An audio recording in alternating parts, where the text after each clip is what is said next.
Assalamualaikum warahmatullahi wabarakatuh. Salam sejahtera buat kita semua. Om Swastiastu, Namo Buddhaya, salam kebajikan. Baik, saya akan memperkenalkan diri. Nama saya Syamsur Anwar, nomor induk mahasiswa 2021 MM 23770. Mahasiswa program Pasca Sarjana Institut Teknologi dan Bisnis Nobel Indonesia. Pada kesempatan ini kami akan memaparkan makalah saya yang berjudul Pengaruh Budaya Organisasi dan Etos Kerja terhadap Kinerja Karyawan. Materi ini dibimbing oleh dosen kami, Bapak Dr. Laude Amijaya Kamaludin. Berbicara masalah etos kerja tidak lepas dari sumber daya manusia, karena sumber daya manusia mempunyai fungsi yang sangat penting dalam menentukan kesuksesan ketika perusahaan menghadapi tantangan globalisasi. Tantangan tersebut terdiri dari pasar global yang semakin luas, daya saing sumber daya manusia di pasar global, sehingga kita bisa menyiapkan sumber daya manusia untuk tugas-tugas yang lebih besar. Berhasil tidaknya suatu usaha selalu tergantung pada kinerja karyawan yang produktif, etos kerja yang tinggi, berpendidikan, serta loyal terhadap tanggung jawab.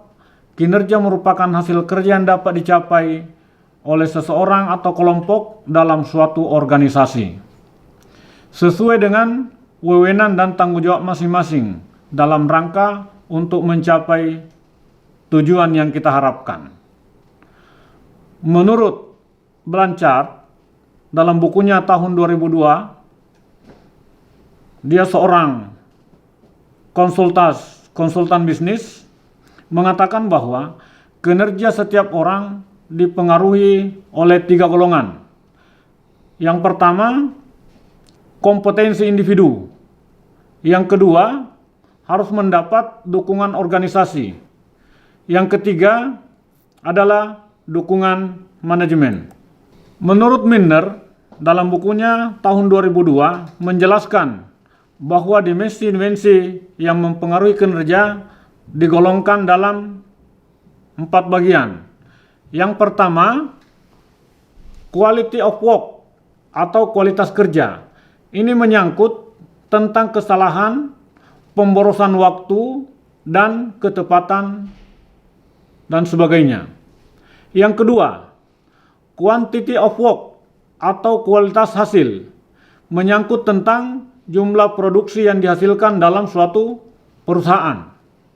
Yang ketiga, time of work atau waktu kerja, tingkat ketidakhadiran suatu karyawan, keterlambatan, pemborosan waktu, kesinambungan, dan lain-lain sebagainya. Ini sangat mempengaruhi kinerja suatu perusahaan. Yang keempat, cooperation with others atau kerjasama dengan pihak lain. Ini menyangkut bagaimana seseorang membantu atau menghambat orang lain untuk menyelesaikan pekerjaannya. Menurut Shane, bahwa seharusnya pemimpin dalam suatu perusahaan mempunyai potensi yang besar untuk melekatkan dan memperkuat aspek-aspek budaya melalui mekanisme budaya seperti attention atau perhatian, reaction to crisis, role modeling, allocation of reward, serta kriteria for selection and dismissal. Etos kerja adalah salah satu faktor penting yang perlu diperhitungkan dalam keseluruhan upaya untuk meningkatkan kinerja.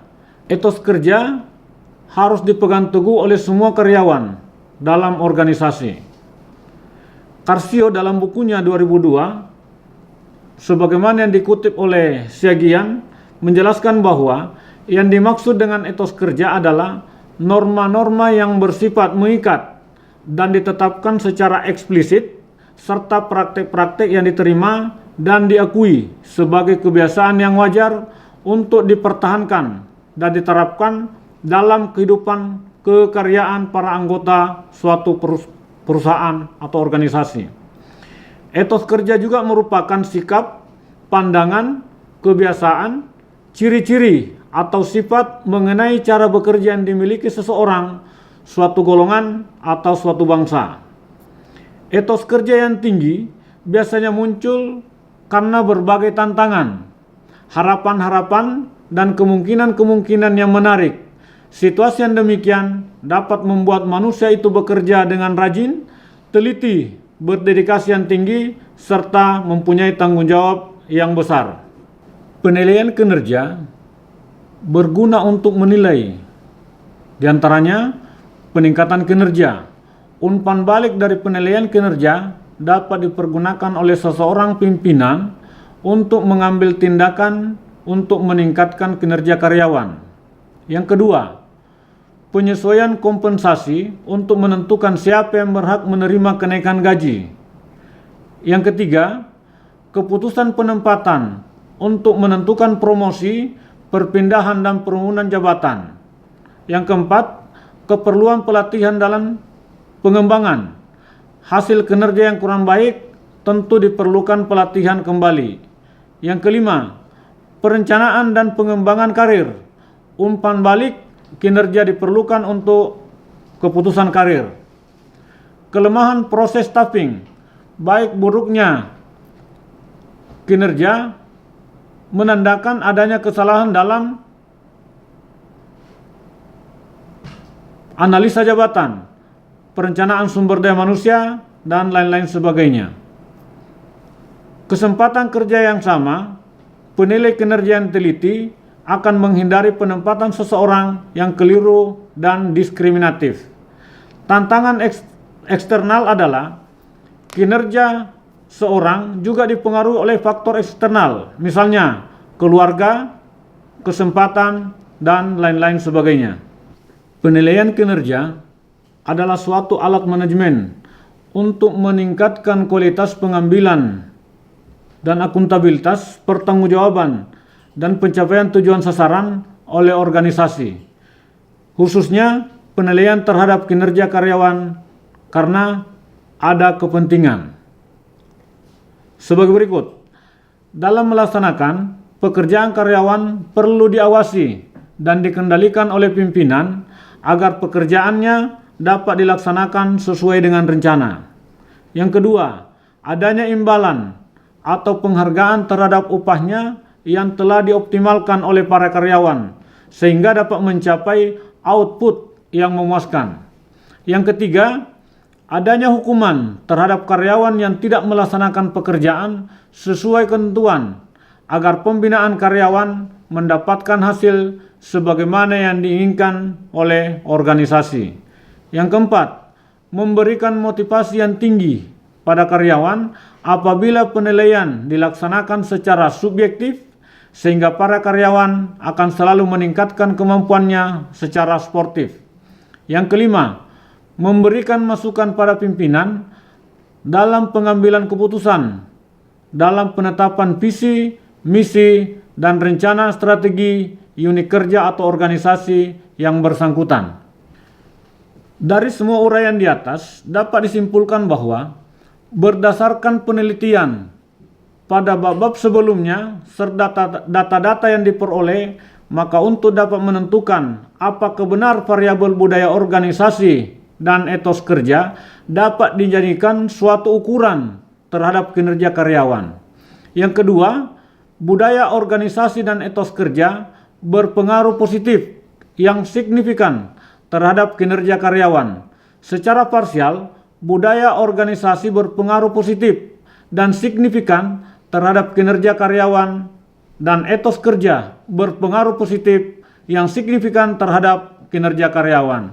Yang ketiga, dalam menciptakan etos kerja yang baik, harus ada kerjasama di antara seluruh anggota perusahaan, baik dari pimpinan sampai ke karyawan produksi. Etos kerja yang perlu diterapkan di dalam perusahaan yang paling utama adalah tanggung jawab. Selain tanggung jawab, etos kerja yang perlu diterapkan di dalam perusahaan adalah kejujuran, sikap amanah dalam menjalankan tugas, kehati-hatian dalam setiap tindakan yang akan dilakukan, disiplin. Bagi seorang pemimpin harus berani mengambil setiap risiko dari apa yang akan dikerjakan. Demikianlah penjelasan saya tentang pengaruh budaya organisasi dan etos kerja terhadap kinerja karyawan.